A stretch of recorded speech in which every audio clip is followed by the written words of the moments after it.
हाँ जी नमस्कार। कल कहाँ तक पढ़ा था हमने? अधिगम के सिद्धांत चल रहे थे, पेवलोव का पढ़ा था, कुत्ते पे प्रयोग किया था वो, और बीएफ स्किनर साहब का पढ़ा था क्रिया प्रसूत के बाद, पुनर्वलन का क्लार्क हल वाला पढ़ा था, और गुथरी का एडविन रे गुथरी वाला पढ़ा था, है ना। उससे पहले थॉर्नडाइक का, है ना, स्टिमुलस रेस्पॉन्स थ्योरी। उसके बाद आज क्या स्टार्ट होगा, जो हमने जो सिद्धांत बताए थे, जिनमें पहले जो व्यवहारवादी सिद्धांत थे, जो व्यवहार को महत्वपूर्ण मानते थे, जो संज्ञान को इतना महत्व नहीं देते थे, वो सिद्धांत पढ़े थे। आज कौन से स्टार्ट होंगे? जो संज्ञान को महत्वपूर्ण मानते हैं, व्यवहार को इतना महत्वपूर्ण नहीं मानते हैं। उनसे पहले जो मैंने एक पुल बताया था व्यवहारवादी सिद्धांतों का और संज्ञानवादी सिद्धांतों के बीच का पुल, ब्रिज बताया था ना। दोनों के बीच का सेतु कौन सा सिद्धांत है? सामाजिक सीखना। आज हम इसी को पढ़ेंगे सबसे पहले, है ना। सिद्धांत का नाम क्या है? सोशल लर्निंग थ्योरी, सामाजिक सीखना सिद्धांत।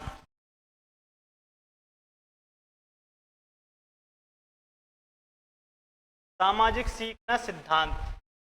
अगला नाम सामाजिक संज्ञानात्मक सीखना। उसके बाद अवलोकन द्वारा सीखना, इमिटेशन। इमिटेशन समझते हो? नकल, अनुकरण। अवलोकन द्वारा सीखना, लर्निंग बाय ऑब्जर्वेशन, अवलोकन द्वारा सीखना। उसके बाद इमिटेशन लर्निंग, इमिटेशन लर्निंग, अनुकरण द्वारा सीखना। ये भी इसी का नाम है, ठीक है। नाम कैसे कैसे पढ़े इसकी जानकारी अभी हम प्रयोग समझेंगे, प्रयोग के बाद स्वतः हो जाएगी, ठीक है। पहले इनके बारे में जान लेते हैं। ये कौन है? अल्बर्ट बेंडूरा साहब, अल्बर्ट एस बेंडूरा। इन्होंने क्या बताया? इन्होंने दो तरीके के प्रयोग करके बताए थे। एक किया था बोबोडॉल प्रयोग, और दूसरा प्रयोग कौन सा किया था? टीवी सीरियल का महिलाओं पर प्रभाव, मॉडलिंग थ्योरी। बिल्कुल इसी का नाम है, आगे जाके आएगा, है ना। इनकी किताबों के नाम देखो। पहली किताब एडोलसेंट एग्रेशन, 1559। उसके बाद बोबोडॉल प्रयोग कब किया? 1961। सोशल लर्निंग थ्योरी कब दी? 1977। Social foundation of thoughts and action, ये बुक कब प्रकाशित की? 1986। इसी बुक में इस सिद्धांत का नाम इन्होंने आगे क्या और जोड़ दिया? सोशल कॉग्निटिव लर्निंग थ्योरी, सामाजिक संज्ञानात्मक सीखना सिद्धांत, सीखने का सिद्धांत, ठीक है। ये जो इन्होंने सिद्धांत दिया, इसका प्रेरणा स्रोत क्या था? डोलार्ड और मिलर, दो मनोवैज्ञानिक थे। क्या नाम था? डोलार्ड और मिलर। डोलार्ड और मिलर ने vicarious learning, vicarious learning दी इन्होंने। और इन्होंने कौन सी किताब लिखी? Social learning and imitation. Imitation समझ रहे हो ना आप? अनुकरण, बिल्कुल, या नकल, ठीक है। ये इन्होंने दो किताबें लिखी थी। इन किताबों को आधार मान के इन्होंने प्रयोग किए और सिद्धांत दिए, ठीक है। इन्हीं से प्रभावित होकर 1977 में कौन सा सिद्धांत दिया? सामाजिक सीखना सिद्धांत, ठीक है। ये था इनका बोबोडॉल एक्सपेरिमेंट, पहला प्रयोग। ये जो गुड्डा है इसका नाम क्या है? बोबोडॉल। एक डॉल है, इसका नाम क्या है? बोबोडॉल, ठीक है। बेबी डॉल नहीं, बोबोडॉल। इसका इन्होंने प्रयोग कैसे किया पहले ये समझते हैं, है ना। इन्होंने क्या किया? एक 72 बच्चों का समूह लिया। कितने का? 72 का। लड़के और लड़कियों का मिक्स समूह था, 72 का। 72 का समूह लेके उनको लेके गए पिक्चर हॉल, ठीक है। बच्चे कैसे थे? अर्ली चाइल्डहुड वाले, पूर्व बाल्यावस्था वाले, पूर्व बाल्यावस्था कितनी से कितनी उम्र की होती है? 3 से 6 वर्ष। ठीक है। पूर्व बाल्यावस्था वाले 72 बच्चों को लेके गए कहाँ? सिनेमा घर। सिनेमा घर में जाके एक मूवी, एनिमेशन मूवी दिखाई। उस मूवी में ये बोबो डॉल था, ये था एक गुड्डा। वो कैसे कैसे था? उस मूवी में क्या होता है, एक हीरो होता है, एक हीरो होता है। 72 बच्चों को जो मूवी दिखाई वो पार्टीशन में दिखाई। 24 बच्चों को अलग, 24 बच्चों को अलग और 24 बच्चों को अलग। 72 बच्चों में से 24 के ग्रुप बना लिए। तो उनमें से पहले 24 वाले बच्चे लिए, सबसे पहले उनको वो मूवी दिखाई। उस मूवी में क्या होता है, एक कमरा होता है, एक कमरे में बहुत सारे गुड्डे गुड़िया रखे होते हैं। छोटे बच्चे गुड्डे गुड़िया को बहुत चाहते हैं ना। गुड्डे गुड़िया रखे होते हैं एक कमरे में। 24 बच्चों के ग्रुप को थिएटर में ले जाके दिखा रहे हैं और थिएटर में वो मूवी चल रही है। मूवी में कमरा है, उस कमरे में क्या रखे? गुड्डे गुड़िया। उसमें एक गुड्डा ये भी रखा है, बोबो डॉल। ठीक है। अभी क्या होता है, जो हीरो होता है, हीरो उस कमरे में एंट्री लेता है और हीरो कमरे में एंट्री लेते ही क्या करता है, बोबो डॉल को मारने लगता है। ठीक है। हीरो बोबो डॉल को मारने लगता है और वो उसको मारता है। उसके बाद जो हीरो होता है उसको क्या मिलता है? पुनर्बलन।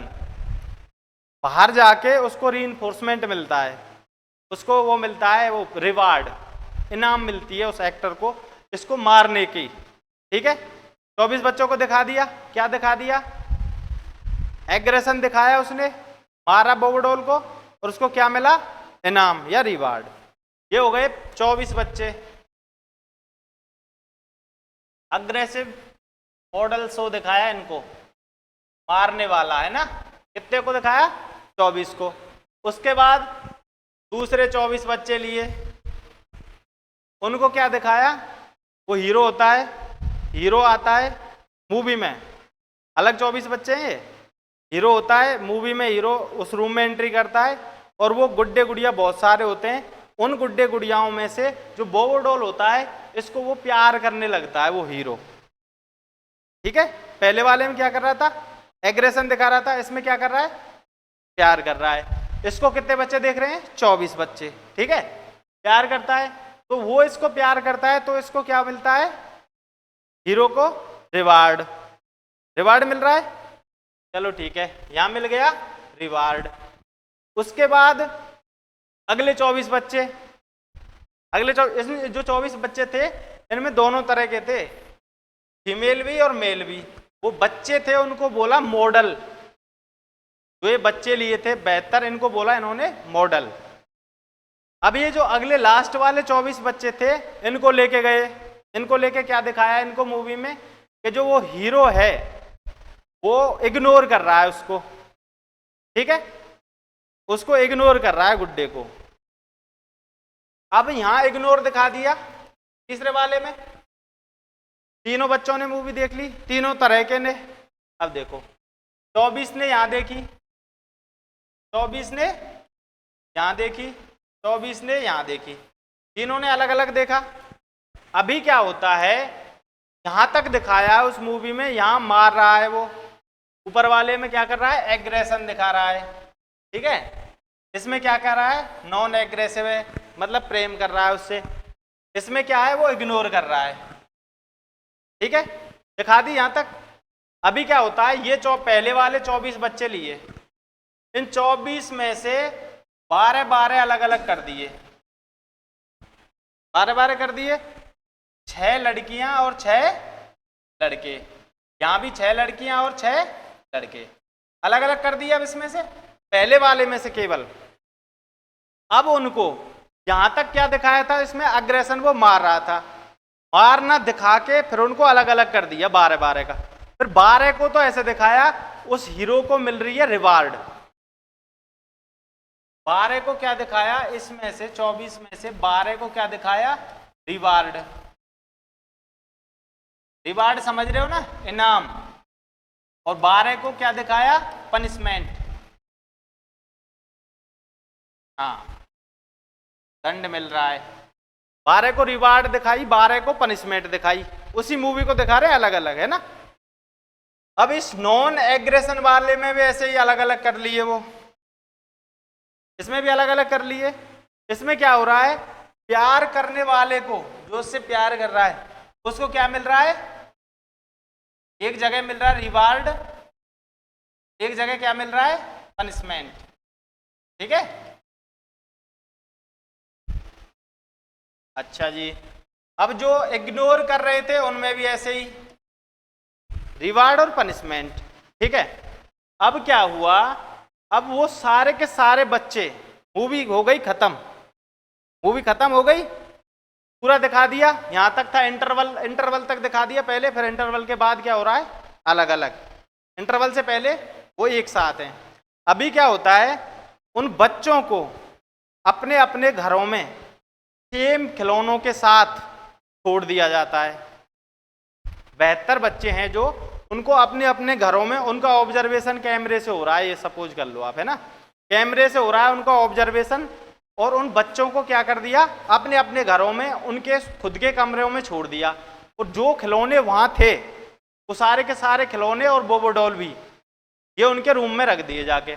अब वो बच्चे घर पहुंचे, जिन बच्चों ने ये देखा कि बोबो डॉल को मारते हैं, हीरो मार रहा है, उन बच्चों ने क्या किया, बोबो डॉल को मारा। जिन बच्चों ने ये देखा रिवार्ड मिला है, अगर उसको, अगर हम बोबो डॉल को मारेंगे तो हमको रिवार्ड मिलेगा, इनाम मिलेगा, उन बच्चों ने क्या किया, बोबो डॉल को मारा। जिन बच्चों ने ये देखा कि दंड मिलता है बोबो डॉल को मारने पर, उन बच्चों ने बोबो डॉल को नहीं मारा। ठीक है, उसके बाद सेम सिचुएशन यहां थी, जिन बच्चों ने ये देखा बोबो डॉल को प्यार करने पे इनाम मिलता है, उन्होंने प्यार किया, और जिनको ये लगा, जिन्होंने ये देखा पनिशमेंट मिलता है, उन्होंने प्यार नहीं किया। उसके बाद इग्नोर वालों में सेम टू सेम सिचुएशन हुई, जिन्होंने 6 ने ये देखा कि अगर हम इसको इग्नोर करेंगे तो रिवार्ड मिलेगा, तो उन्होंने क्या किया, इग्नोर। जिनने ये देखा कि इग्नोर करने पर पनिशमेंट मिलती है, तो उन्होंने इग्नोर नहीं किया। अब आप एक बात बताओ, उन्होंने, बच्चों ने जो घर आके किया वो कैसे किया, मूवी को देख के, मूवी में से सीखा ना भाई, जिसने जो सीखा उसने वही किया, रिवार्ड के लिए और पनिशमेंट के लिए अलग अलग हो गए ना। तो ये कैसे सीखे, ये ऑब्जर्वेशन से सीखे, देख के सीखे ना, उसको देख के सीखे। ये मॉडल थे, इसलिए इसको मॉडलिंग थ्योरी इसलिए भी बोलते हैं ना, बच्चों को मॉडल बोला इन्होंने। और दूसरी बात, इसमें जो पनिशमेंट है, जो रिवार्ड है, इसको सीधा सीधा लिखें, अगर रीइंफोर्समेंट है, रीइंफोर्समेंट है, ये पुनर्बलन है ना, ये 2 प्रकार का बताया है इसमें। 2 प्रकार का, कौन सा, एक तो स्वय, स्वय या स्वतः, इनर, ठीक है, और एक बताया इन्होंने ऑब्जर्वेबल।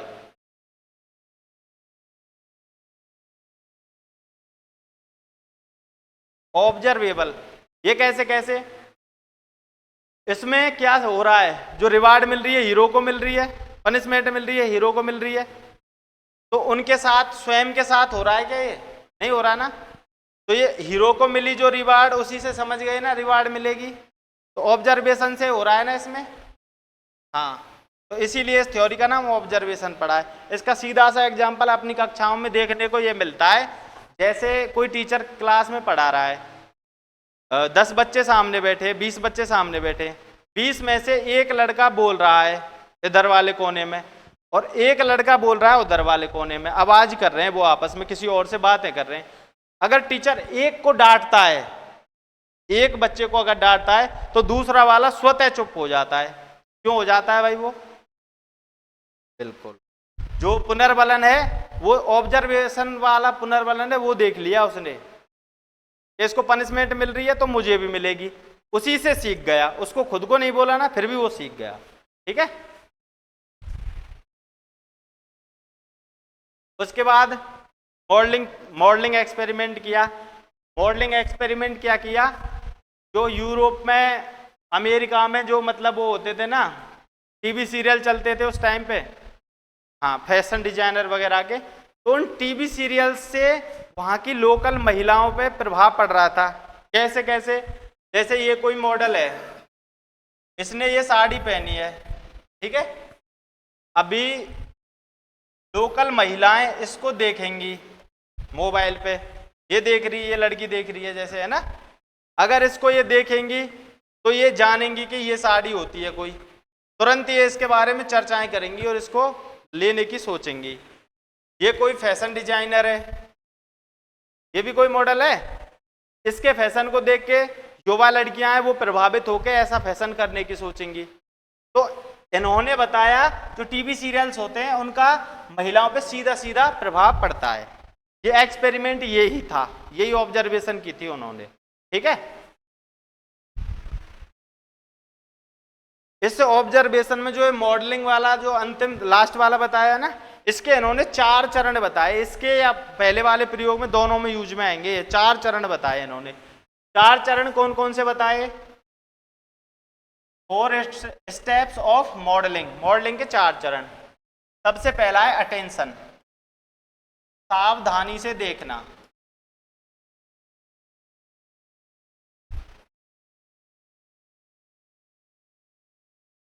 कोई टीवी सीरियल आता है तो महिलाएं बड़ी सावधानी से देखती है ना, कोई नई मूवी आती है तो लड़के बड़ी सावधानी से देखते हैं। यहां देखा क्या? फैशन वगैरह देखा, उनका हेयर स्टाइल वगैरह देखी। एक बार थोड़े दिन पहले हनी सिंह हेयर स्टाइल चली थी ना, वो क्यों चली थी? मॉडलिंग थ्योरी, यही थ्योरी काम कर रही थी उस टाइम भी। कैसे कैसे? अगर कोई महिला है, उसको मूवी, वो कोई सीरियल देख रही है, उसमें उसने कोई साड़ी देखी, तो वो साड़ी को सावधानी से देख लिया उसने कैसी है, उसके बाद उसको लाने की सोचेगी, ठीक है, उसके बाद खरीदना, खरीद लिया वो उसने, उसके बाद पुनः प्रस्तुतिकरण, रिप्रोडक्शन, रिटेंशन मीन्स धारण करना, ठीक है, पहनना नहीं, उस चीज को देख के धारण कर लिया ये लेनी है, हाँ मन में धारणा बना लिया, ठान लिया कि ये लेना है, ये सौदा है ना, वो खरीद लिया। उसके बाद क्या? पुनः प्रस्तुतिकरण, रिप्रोडक्शन। इसमें क्या होगा? रिप्रोडक्शन में जो वो देखा है, जो वो खरीदा है, उसको पहनना।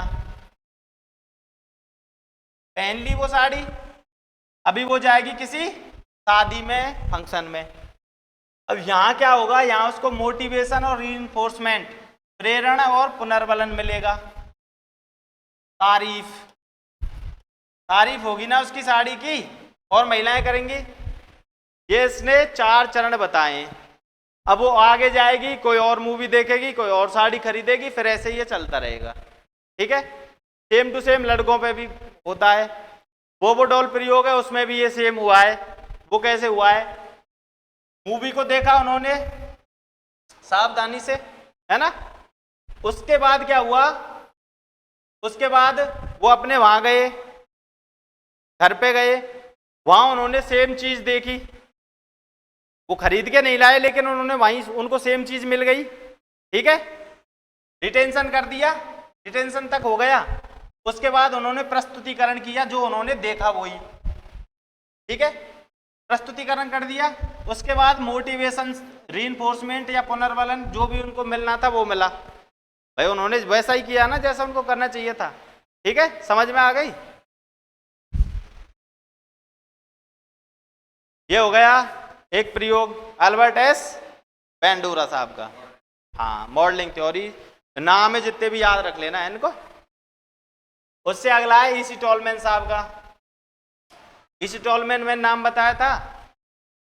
संज्ञानात्मक जो थ्योरी थी 3, उनमें नाम था ना ईसी टॉलमैन और Kurt Lewin, EC Tolman, Kurt Lewin, और एक और कौन सी थी? गेस्टाल्टवाद। ये 3 कौन सी बताई थी मैंने? संज्ञानात्मक थ्योरी। उसके बाद उससे पहले कौन सी थी? व्यावहारिक थी, जो लर्निंग बाय डूइंग, 5 थी, और बीच में आई थी इससे पहले ब्रिज पुल, ठीक है, 9 हो गई टोटल। 9 ही तो पढ़नी है आपको। उसके बाद सीखने में पुनर्वलन को महत्वपूर्ण नहीं मानते थे ये। तो ये ईसी टोलमैन साहब हैं, इनका मानना ये था कि जो पुनर्वलन है वो सीखने में महत्वपूर्ण नहीं है बिल्कुल भी, वो केवल उसको व्यक्त करने में महत्वपूर्ण है। जो हमने सीखा है उसको प्रदर्शित करने के लिए पुनर्वलन दिया जाना चाहिए। ठीक है, इसको अभी हम इसके जो प्रयोग को समझेंगे उससे समझ में आएगा ये बेहतर। सीखना पुनर्वलन के अभाव में होता है किंतु अव्यक्त रहता है। अव्यक्त अवस्था याद है आपको? Latent stage, sexual development, Sigmund Freud 7 से 11 वर्ष। तो अव्यक्त वही है ना, अव्यक्त है ना, वही शब्द है ना ये अव्यक्त, लेटेंट। इसका मतलब क्या होता है? जिसको जो हम जानते हैं लेकिन व्यक्त नहीं कर रहे, वो दिखाई नहीं दे रहा, प्रदर्शित नहीं कर रहे उसको, है ना, इसका मतलब है अव्यक्त। तो इन्होंने बताया पुनर्वलन के अभाव में सीख तो जाता है आदमी लेकिन उसको व्यक्त नहीं करता है, दिखाता नहीं है। इन्होंने जो प्रयोग है वो किया था चूहे पर, 3 अलग अलग चूहों पे किया था इन्होंने, 3 चूहों के समूह थे उन पे किया था। ये कौन है? चूहे, काबा। इधर क्या रखा है? फूड। और इधर क्या है? Start point. तो ये क्या है? भूल भुलैया, टीमेज। ठीक है, भूल भुलैया देखी है ना आपने, टीमेज। वो छोटा जो एक छोटी स्क्रीन पे गेम खेलने का आता है ना, उसमें 3-4 गोलियां होती हैं, उनको हम बाहर निकालते हैं, अंदर डालते हैं, वो ये उसी टाइप की बड़ी भूल भुलैया है ना। ये क्या है? वही भूल भुलैया है अबाल वाली, तभी दिखाई थी, वही भूल भुलैया है। अब ये भूल भुलैया कैसी थी? इसमें निशान लगे हुए थे, ये निशान, ये निशान, ये निशान, ये निशान और ये निशान, अलग अलग तरीके के निशान लग रहे हैं ना, 2 तरीके के। तो ये निशान है, ये किसका है? डोर का, है ना, हाँ, दरवाजे का, निकास का। और ये किसका है? दरवाजे पे जो अवरोध है, जो दीवार है, बंद है यहाँ दरवाजा, ये इसका है। तो जैसे ही चूहे को छोड़ा, चूहे के पहले समूह को छोड़ा इन्होंने, एक साइड में खाना है, सपोज दैट इस साइड में है भोजन, और इस साइड में क्या है? स्टार्ट, यहां से वो स्टार्ट हो रहा है। ठीक है, जहां से छोड़ा तो ये जो चिन्ह हैं इनको देख के आगे बढ़ने लगे चूहे शुरू में। अब इनको देख के कैसे आगे बढ़ने लगे? मतलब धीरे धीरे धीरे धीरे आते आते वो ये सीख गए, जो ये निशान लगता है, ये ग्रीन वाला जो निशान है, इस निशान का मतलब है दरवाजा बंद है आगे, और जो प्लस वाला निशान है इसका मतलब है दरवाजा खुला हुआ है, यहाँ कर हम निकल सकते हैं। तो ये जो चिन्ह जगह जो चिन्ह लगे हुए हैं, इनसे वो ये सीख गए कि हमें कौन सी साइड जाना है और कौन सी साइड नहीं जाना है। ऐसा करते करते वो टाइम लगाया उन्होंने, लेकिन वो निकल गए। ये जो एक्सपेरिमेंट था टोटल 17 दिन चला था। तो उन्होंने अलग अलग एक पहले लिए जिनको जगह जगह वो दिया पुनर्वलन, जगह जगह उनको भोजन रखा थोड़ा थोड़ा, वो ये रहा, ये है पहले वाले, पहला ग्रुप है जो ये क्या है? दिन, ये है दिन, कितने दिन में वो जा रहे हैं ना, कितने दिन? 17 दिन चल रहा है एक्सपेरिमेंट। और ये क्या है? जो गलतियां कर रहे हैं ना उनकी संख्या। पहले दिन उन्होंने गलतियां की 8 से ज्यादा, ठीक है, ये पैमाना माना है 10 तक। उसके बाद पुनर्वलन मिलता गया, गलतियों की संख्या घटती गई और एक जगह पे आके स्थिर टाइप पे हो गई, इतनी गलतियां तो वो करेंगे ही। उसके बाद दूसरा समूह लिया, उनको थोड़े थोड़े दिन बाद पुनर्वलन मिलता था, जैसे यहाँ पुनर्वलन दे दिया, थोड़ी घट गई, फिर यहाँ दे दिया, फिर थोड़ी घट गई, ऐसे चली उनकी। एक टाइम पे जाके पुनर्वलन देना उनको कर दिया बंद, तो उनकी कोई अंतर नहीं आया, वो सेम स्पीड से चलती रही, जो उनकी सीखने की गति थी, यहाँ से निकलना सीख रहे थे ना वो। अभी जो तीसरा वाला समूह था उसको क्या किया उन्होंने? 11 दिन तक कोई पुनर्वलन नहीं दिया, वो सामान्य रूप से सीख रहे थे, ठीक है, 11वें दिन जाके उनको अचानक से वो दे दिया पुनर्बलन। भोजन अचानक से 11वें दिन रखा, यहाँ डेली नहीं रखा था। जैसे ही 11वें दिन उनको भोजन मिला तो उन्होंने क्या है, 11वें दिन एकदम से गलतियों की संख्या में कमी कर दी उस ग्रुप ने। तो इसका मतलब क्या हुआ, वो यहाँ सीखे हुए थे या नहीं, पहले से ही सीखे हुए थे ना। पुनर्बलन किसके काम आया, उस सीखने को प्रदर्शित करवाने के काम आया। इसलिए इस सिद्धांत का एक नाम कौन सा है, अव्यक्त सीखना। अब इस सिद्धांत के नाम देख लेते हैं ना। पहला है उद्देश्यपूर्ण व्यवहार का सिद्धांत। जो वो चूहे जा रहे हैं यहाँ बाहर, उनका कोई उद्देश्य है, वो निरुद्देश्य से भड़क रहे हैं। उद्देश्य है ना भोजन प्राप्त करना, तो उद्देश्यपूर्ण सिद्धांत हो गया। उसके बाद प्रत्याशा का सिद्धांत।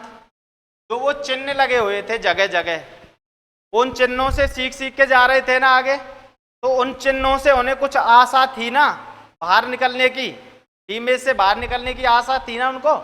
इसलिए सिद्धांत का नाम क्या पड़ गया, प्रत्याशा का सिद्धांत, एक्सपेक्टेंसी थ्योरी। प्रत्याशा की इंग्लिश है ये ना। उसके बाद cognitive map theory. Cognitive map क्या होता है, संज्ञानात्मक नक्शा। माइंड में जो मैप बन रहा है ना, माइंड मैप थ्योरी भी इसी का नाम है ना। जब वो इसको देख रहे हैं तो उनके दिमाग में ये नक्शा बन रहा है ना, ये चिन्ह किसका है और ये चिन्ह किसका है, उन चिन्हों के आधार पे चल रहे हैं। तो एक तरह से वो नक्शे के हिसाब से चल रहे हैं ना। तो इसी का नाम क्या हो गया, कॉग्निटिव मैप थ्योरी। चवर्ण व्यवहार का सिद्धांत या मोलर बिहेवियर थ्योरी। चवर्ण व्यवहार क्या होता है, चवर्ण व्यवहार क्या होता है, किसी चीज को सीख लिया लेकिन उसको प्रदर्शित नहीं कर रहे। किसी चीज को सीख लिया, टुकड़ों में सीखा, भाई यहाँ टुकड़ों में ही तो सीख रहे हैं वो, भाई ये चिन्ह कहाँ जाएगा, ये चिन्ह कहाँ जाएगा, एक टुकड़े से सीख रहे हैं। लेकिन उसको मोल क्या होता है, टुकड़ों में ही सीखना है ना। तो एक को टुकड़े में सीख रहे हैं लेकिन वो व्यक्त नहीं कर रहे। व्यक्त कब करेंगे, जब उनको पुनर्बलन मिलेगा। तो सीखने में पुनर्बलन महत्वपूर्ण है या नहीं, नहीं है ना। सीखने में, सीख तो वो बिना पुनर्बलन के रहे ना, व्यक्त करने में महत्वपूर्ण हो सकता है। तो इन्होंने सिद्धांत दिया जो केवल सीखने का दिया है, तो सीखने में पुनर्बलन कोई महत्वपूर्ण नहीं है इनके हिसाब से। उसके बाद एसएस थ्योरी, स्टिमुलस सिद्धांत। स्टिमुलस कैसे, इसमें जो वो हैं निशान, जो चिन्ह हैं वो स्टिमुलस का काम कर रहे हैं ना, उन चिन्हों के हिसाब से ही वो चल रहे हैं ना। तो ये क्या हो गए, स्टिमुलस। उसके बाद चिन्ह लगे हुए हैं तो चिन्ह सीखना। साइन को चिन्ह को ही साइन बोलते हैं, साइन को ही चिन्ह बोलते हैं और चिन्ह को ही साइन बोलते हैं, तो साइन लर्निंग।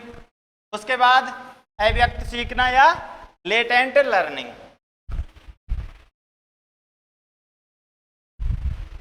ठीक है, समझ में आ गए इसी टॉलमैन का। उसके बाद है कुर्ट लेविन का, ये कोर्ट नहीं है, ये है कुर्ट, कुर्ट लेविन।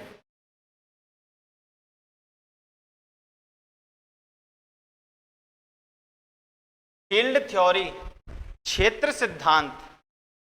इन्होंने जो एनवायरनमेंट है उसको दो भागों में बांटा है। जो वातावरण होता है उसको दो भागों में बांटा है। कैसे कैसे बांटा है, इन्होंने बोला एक तो होता है वातावरण जो नॉर्मल एनवायरनमेंट है, एक होता है साइकोलॉजिकल एनवायरनमेंट जो हमारे माइंड के ओर पास कर का वातावरण होता है, एक उसको माना है इसने। उसको कैसे माना है, जैसे आप कक्षा में बैठे हैं, कक्षा में पीछे की साइड कोई सांप आ जाए और आपको नहीं पता वहां सांप है, आपको कोई प्रभाव पड़ेगा, नहीं पड़ेगा, नॉर्मल पढ़ते रहेंगे, नो टेंशन। और अभी आप उसी कक्षा में बैठे हैं और लड़कियों की लाइन में कोई छिपकली आ जाए और उनको पता चल जाए, क्या वो शांति से बैठ सकती हैं, नहीं बैठेंगी ना। क्यों, क्योंकि अब उनको उसका पता चल गया ना। अब वो सांप था, आपको सांप का पता चल जाए कि सांप है कक्षा में, तो क्या आप शांति से बैठ सकते हो, नहीं बैठोगे।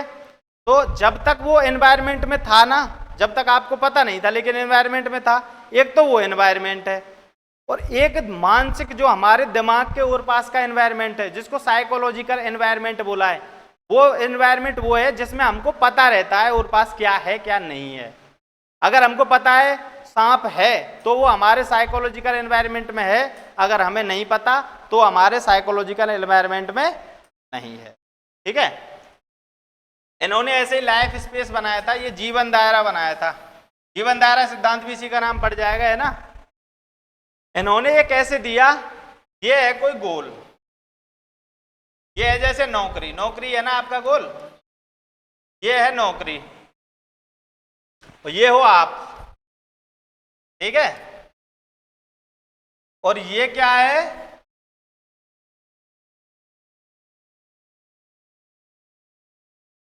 ये क्या है, गर्लफ्रेंड या बॉयफ्रेंड। बैरियर, बाधा,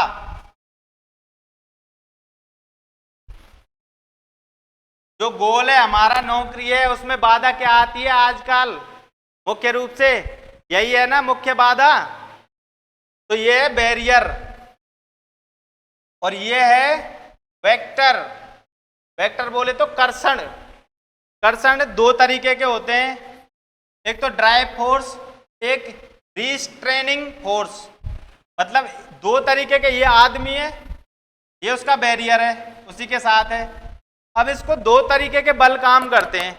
एक बल तो ऐसा होता है जो कहता है कि गोल की तरफ चल, तो इसको गोल की तरफ ले जाता है, और एक ऐसा होता है जो इसको गोल की तरफ जाने से रोकता है। उसमें क्या है, सारे दिन इंस्टाग्राम पे रील देखना, फेसबुक चलाना, पबजी खेलना, लूडो खेलना, और कोई भी ऐसे क्रियाकलाप करना जो हमारे लक्ष्य में बाधा हैं।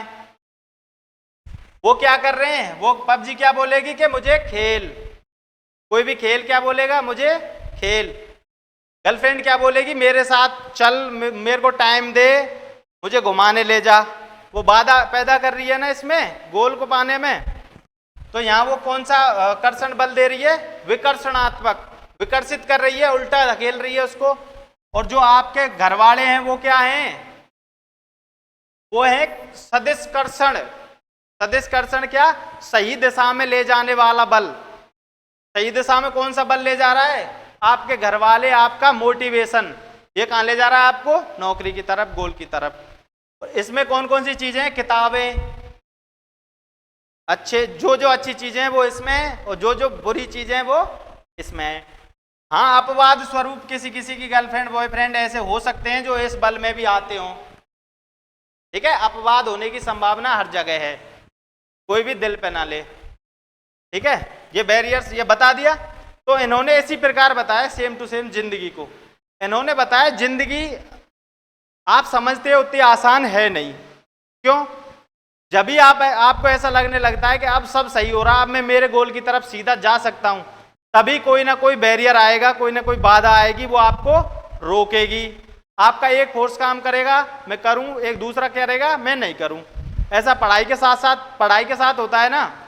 आप किताब लेके बैठते हो, आप किताब लेके बैठ गए, अब आप किताब को जैसे ही पन्ने पलटने लगते हो, जैसे ही पढ़ने लगते हो, व्हाट्सएप या इंस्टाग्राम पे नोटिफिकेशन आता है, ठीक है, किसी ने स्टोरी लगाई है।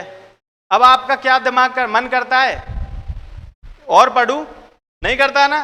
कैसे करता है, एक बार ये देख लूं किसका है, ठीक है।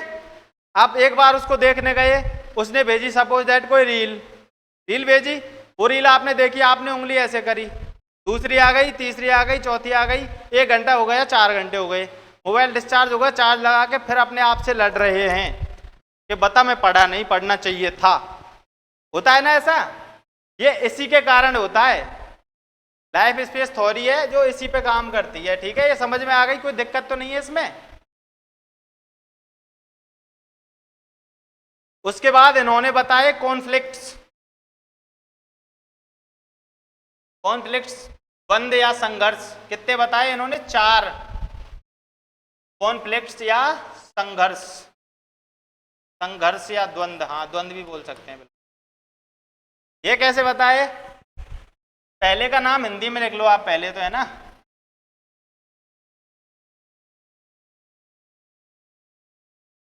पहला क्या है? उपागम, उपागम संघर्ष। पहला हो गया उपागम, उपागम संघर्ष। इसमें क्या होता है, दो पॉजिटिव चीज हैं भाई। जैसे आपकी नौकरी लग गई, ठीक है, आप 3rd ग्रेड के शिक्षक बन गए और आपने उसी के साथ साथ सब इंस्पेक्टर का एग्जाम दिया हुआ है, उसमें आपका सारा के सारा काम हो गया, उसमें भी आपकी ज्वाइनिंग है। अब आपको दो ज्वाइनिंग में से एक चुननी है, दोनों अच्छी हैं या दोनों बुरी हैं? दोनों अच्छी चीज है ना भाई, सब इंस्पेक्टर की नौकरी भी अच्छी है और टीचर की नौकरी भी अच्छी है। तो आपको कॉन्फ्लिक्ट, द्वंद्व या संघर्ष पैदा होगा ना आपके दिमाग में कि इसको चुनूं या इसको चुनूं, यही होगा ना। तो इस संघर्ष को इन्होंने क्या बताया है? उपागम, उपागम संघर्ष। इसमें क्या है, जो पर्सन है जो वो है, इधर भी प्लस है और इधर भी प्लस है, वो दोनों तरफ आप जो दोनों प्लस हैं जो उसको अपनी तरफ खींच रहे हैं। टीचर वाली नौकरी के फायदे याद आएंगे, आराम से कुर्सी पे बैठा रहता है और आराम से सोता रहता है। नहीं, सोते नहीं है आजकल के टीचर तो, है ना, मतलब आनंद की नौकरी है ना, 7 को जाना, 12 को आना और खाना पीना और सोना, भजन करना, ठीक है, यही काम रह गया ना उन पे। और सब इंस्पेक्टर की नौकरी में आप जहां भी जाओगे सैल्यूट सैल्यूट सैल्यूट, लेकिन ड्यूटी 24 घंटे चल रही है तो चल रही है। आप खाना खाने बैठे हो, फोन आ गया कि भाई चलो, तो जाना पड़ेगा। तो फायदा भी है और नुकसान भी है, दोनों में ही है ना। लेकिन बेरोजगार आदमी को क्या नौकरी में क्या दिखता है? पैसा, मनी, ठीक है, तो मनी है, दोनों में है मनी, तो दोनों पॉजिटिव चीज हो गई। दोनों में से एक चुननी है तो कॉन्फ्लिक्ट होगा ना पैदा। इस कॉन्फ्लिक्ट का क्या नाम है? उपागम, उपागम संघर्ष। इंग्लिश में नाम जरूर याद रख लेना, 4 नाम है टोटल, चारों नामों में से एक 100% आता है और यही 4 नाम है। इंग्लिश में यही आएंगे, हिंदी में चेंज भी हो सकते हैं। पहला नाम approach, approach conflict, approach, approach conflict, उपागम, उपागम संघर्ष। समझ में आ गया पहला वाला? उसके बाद सेकंड, ये क्या है? उपागम परिहार संघर्ष। ये क्या है? ये आदमी है, कुछ चीजें उसकी पॉजिटिव है, कुछ चीजें, एक चीज उसकी पॉजिटिव है, एक चीज नेगेटिव है। अगर आप इसको सीधा सीधा अपने स्तर पे समझने की कोशिश करोगे तो कैसे समझोगे? आपको इंस्टाग्राम चलाने में कैसा लगता है? आनंद आता है ना, आनंद आता है। क्या वो गोल को पाने में सहायता कर रहा है? नहीं कर रहा ना, नहीं कर रहा, तो गोल को पाने में वो रोक रहा है, लेकिन आपको आनंद आ रहा है। और दूसरा है, आप ऐसा किताबें काम तो आ रही हैं लेकिन मन नहीं लग रहा उनमें, तो ये दोनों चीज में कॉन्फ्लिक्ट होगा ना, कि इंस्टाग्राम चलाऊं या किताब देखूं। एक तो ये हुआ है इसका उदाहरण, और एक उदाहरण सुनो, चल इसका एक और उदाहरण सुनो। एक और उदाहरण कैसे? कोई लड़की है, ठीक है, उसकी शादी तय हो जाती है, शादी तय नहीं होती, उसको शादी करनी है, अब उसको चुनना है, ठीक है। कैसे चुनना है? उसका बॉयफ्रेंड है, ठीक है, बॉयफ्रेंड है उसका, वो नौकरी नहीं है उसकी, वो बेरोजगार है, ठीक है, लेकिन वो उससे प्रेम करती है। अब यहां क्या हो गया? ये लड़का है, अकेला है, प्लस पॉइंट क्या है इसमें? प्रेम है ना, और माइनस पॉइंट क्या है? बेरोजगार है। अब उसके संघर्ष पैदा होगा या नहीं होगा? घर वाले बोल रहे हैं शादी करनी है, अब ये बता इससे कर रही है या किसी और से कर रही है, तो यहाँ कॉन्फ्लिक्ट पैदा होगा ना, उसके द्वंद्व पैदा होगा ना। बेरोजगार है, वो बहुत ज्यादा गरीब है, दिक्कत आएगी ना। तो इस कॉन्फ्लिक्ट को क्या बोला है? उपागम परिहार संघर्ष। एक चीज अच्छी है, एक चीज बुरी है, उन दोनों में कॉन्फ्लिक्ट है, एक ही आदमी में है वो दोनों। ठीक है, उसके बाद इसमें एक एग्जाम्पल होगा यार, इसमें एग्जाम्पल दिया, हाँ इसमें ये रहा, इसमें एग्जाम्पल किसका दिया है, स्मोकिंग, एल्कोहल, ये इंजॉयबल है, धूम्रपान और शराब, इनसे आदमी इंजॉय लेता है, लेने वाले लेते हैं ना, इंजॉय लेते हैं। उसके बाद ये हेल्थ के लिए कैसी होती हैं, इंजूरियस होती है ना, खतरनाक होती है ना। अब ये खतरनाक भी है और आनंद भी आ रहा है, तो कॉन्फ्लिक्ट पैदा होगा ना। ये कॉन्फ्लिक्ट क्या है, कोई भी शराब पीने वाला कभी ये नहीं सोचता, ये नहीं कहता कि बहुत अच्छी चीज है इसको पीना चाहिए, वो ये सोचता है ये बहुत बुरी चीज है, मैं भी छोड़ने की सोच रहा हूं, लेकिन वो छोड़ नहीं पा रहा, उसका कॉन्फ्लिक्ट है ना, एंजॉय में ज्यादा रुचि है ना उसकी। ठीक है ना, समझ में आ गया ये उपागम परिहार संघर्ष। उसके बाद तीसरा है, तीसरा क्या है, परिहार परिहार संघर्ष या द्वंद्व। ठीक है, एवॉइडेंस कॉन्फ्लिक्ट। ठीक है, इसमें क्या है, एक स्टूडेंट है, ठीक है, वो होमवर्क नहीं करना चाह रहा, अगर वो होमवर्क नहीं करेगा तो टीचर उसको पनिशमेंट देगा, दंड देगा, पीटेगा, मारेगा। अब वो बच्चे का क्या कॉन्फ्लिक्ट है, होमवर्क करने में उसको मजा नहीं आ रहा बिल्कुल भी, लेकिन पनिशमेंट मिलेगी अगर वो होमवर्क नहीं करेगा तो। होमवर्क अगर वो होमवर्क करे तो उसको मजा नहीं आ रहा, तो वो होमवर्क उसके लिए बुरा हो गया ना, स्वयं के लिए उसको आनंद नहीं आ रहा ना उसको करने में। पनिशमेंट, दंड में किसी को मजा आता है, नहीं आता, तो दोनों चीज बुरी है, उनमें से चुनना नहीं है, तो उनमें से एक चुनना है तो कोई एक चुनना पड़ेगा ना। इसका एक और बेस्ट एग्जाम्पल, जैसे एक लड़की का नहीं लेते अब की बार, है ना, लड़की का एग्जाम्पल कुछ ज्यादा ही ले रहे हैं ना, लड़के का लेते हैं। चल, एक लड़का है, वो 10th पास किया है अभी उसने, ठीक है, उसके घर वाले हैं कैसे, बड़े सख्त मिजाज वाले।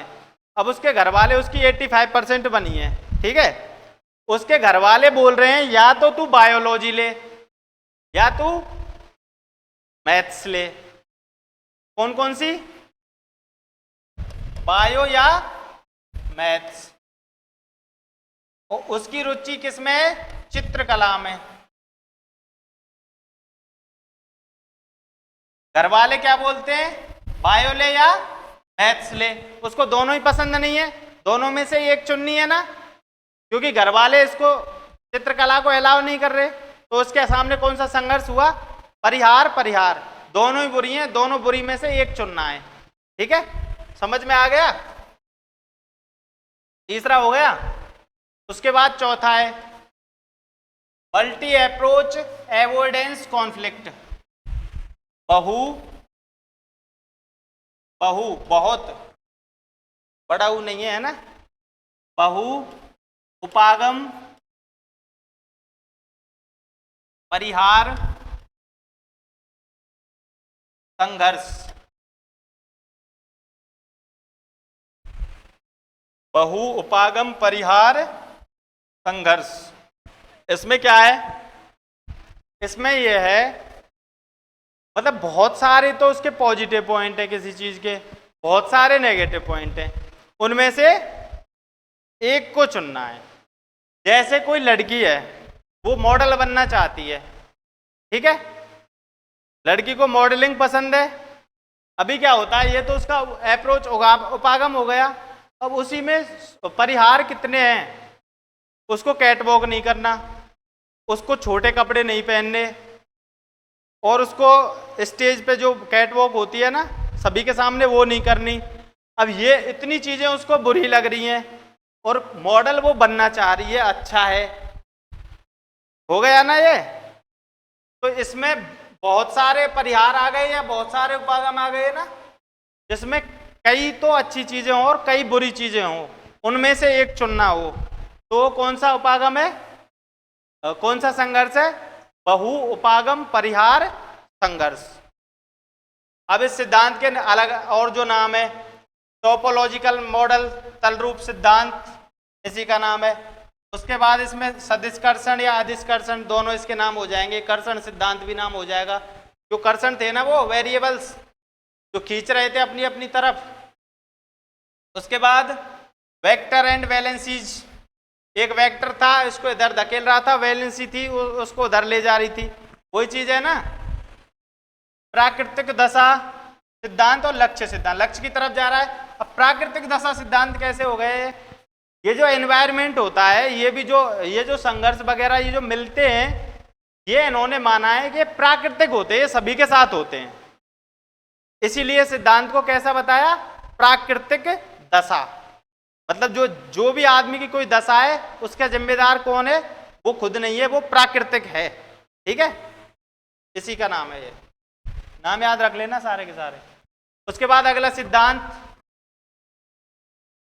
दो हो गए, तीसरा है ये नवा है, लास्ट है ना।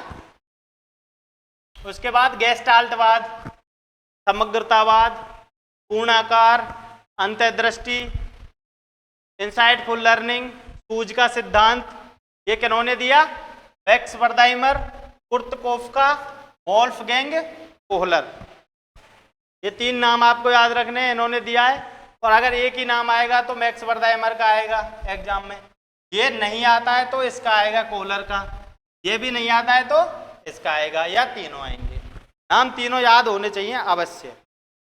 अब आपको मैंने जब मनोविज्ञान के संप्रदाय बताए थे तो मैंने आपको गेस्टाल्टवाद के बारे में कुछ बताया था क्या। गेस्टाल्टवादी एक संप्रदाय है ना, ये दिमाग पे जोर देते हैं ना, संज्ञान को महत्वपूर्ण मानते हैं ना, और ये किसी चीज को पूर्ण रूप से देखने पे ज्यादा बताते हैं। कैसे, इन्होंने एक बात बताई थी, पूर्ण बड़ा होगा अंशों से, ये बात इन्होंने बताई थी ना। जैसे किसी का एक फोटो दिखाएं, चेहरा, ठीक है, उसको आप डायरेक्ट पहचान जाओगे कि ये उसका चेहरा है, और आपको केवल एक आंख दिखाई, फिर दूसरी आंख दिखाई, फिर नाक दिखाई, फिर मुंह दिखाया, तो आप नहीं पहचान सकते ये किसका चेहरा है। ठीक है, इसमें पूर्ण को अंशों से ज्यादा महत्वपूर्ण कैसे कैसे माना है, इसमें एक बात और समझो। चल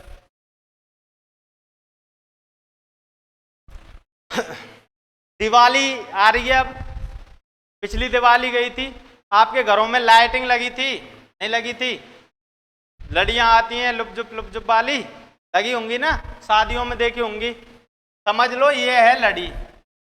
ठीक है, मैक्स वर्दाइमर ने दी थी ये 5 फेनोमेना नाम से, है ना।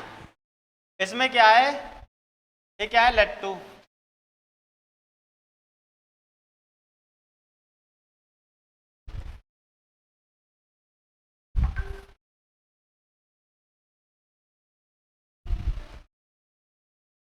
ये लट्टू हो गए, ठीक है।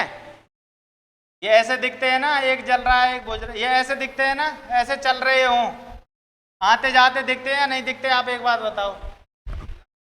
लाइटिंग होती है जो, वो ऐसे नहीं दिखती है, ऐसे गई और फिर इधर आई, गई और इधर आई, ऐसे ही दिखती है ना, पक्की बात है। अब आपको ये नहीं दिखाए जाए, आपको केवल एक बल्ब दिखाया जाए, तो उसमें क्या दिखेगा आपको, जलना और बुझना, जलना और बुझना, जलना और बुझना, यही दिखेगा ना। अगर आप इस सारे के सारे को देख रहे हो तो जलना बुझना दिख रहा है क्या, सीधा जाता हुआ दिखाई दे रहा है ना, उसमें जाता आता दिखाई देगा, जलना बुझना दिखाई नहीं दे रहा। तो अगर आप अंशों में देखोगे तो अलग व्यवहार है, और पूर्ण देखोगे तो अलग। अब आप एक लट्टू आपके घर के सामने जलने बुझने वाला लगाओ, क्या आपको वो सुंदरता मिल सकती है? तो अंशों से और उनको अलग अलग करके दूर दूर लगाओ तो भी मिल सकती है क्या, नहीं मिल सकती ना। तो जो अंश होते हैं अगर उनको हम जोड़ दें अगर उनको हम जोड़ दें तो वो पूर्ण से कम बताइए इसमें, इसीलिए क्योंकि अगर एक पूरी लड़ी लगा दी तो वो जाता आता दिखेगा, अगर उसमें 5 बीच में बंद कर दिए तो वो नहीं दिखेगा ना जाता आता। ठीक है, अंतर है ना दोनों में। तो इन्होंने किस पे जोर दिया? पूर्ण पे, पूर्ण पे, अंशों पे बल नहीं दिया है, अंशों को महत्वपूर्ण नहीं माना है। स्ट्रक्चरलिज्म था ना जो उस संप्रदाय में, अंशों को महत्वपूर्ण माना। ठीक है, उसके बाद इनका प्रयोग था, इसको जानते हो आप? दिख रहा है आपको? कुछ नहीं दिख रहा? सुल्तान, यह केनारी द्वीप, केनारी द्वीप, केनारी द्वीप पे इन्होंने प्रयोग किया कोहलर साहब ने। किस पे किया? सुल्तान पे। सुल्तान क्या है? चिंपैंजी। सुल्तान क्या है? चिंपैंजी, बंदर से बड़ा होता है जो जानते हैं ना चिंपैंजी सब। तो इस पे सिद्धांत, इस पे इन्होंने प्रयोग किया। प्रयोग कैसे कैसे किया? एक पिंजरे में चिंपैंजी को बंद कर दिया, पिंजरे में बंद है ना, अभी यहां सामने रख दिया, एक बांध दिया इससे पानी का भरा हुआ गिलास, इसको लग रही है प्यास। कौवे वाली स्टोरी आपने सुनी है ना, प्यासा कौवा थर्स्टी क्रो सुनी है ना। तो कौवा क्या करता है? पत्थर ला ला के डालता है ना उसमें, पानी ऊपर आ जाता है, कौवा पानी पी लेता है ना। तो वो जो कौवे ने पानी पिया था वो किसके बल पे पिया था?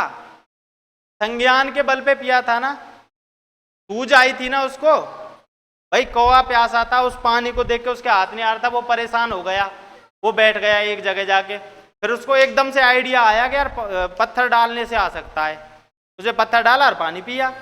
सेम टू सेम कोहलर के साथ, कोहलर ने इसके साथ किया, सुल्तान के साथ, इसको बंद कर दिया प्यासा।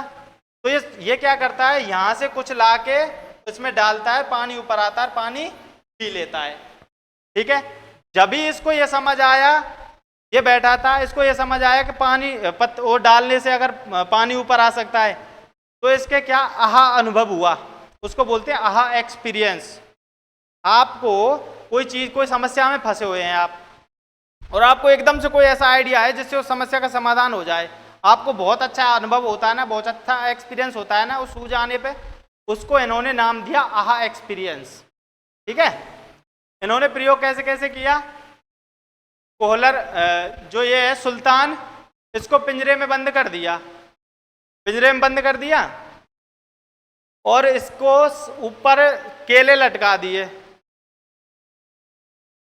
ऊपर गाटर में लटका दिए, क्या? केले यहां लटका रखे। और इसके इसको और कोई साधन नहीं था, ये वहां बैठा हुआ था।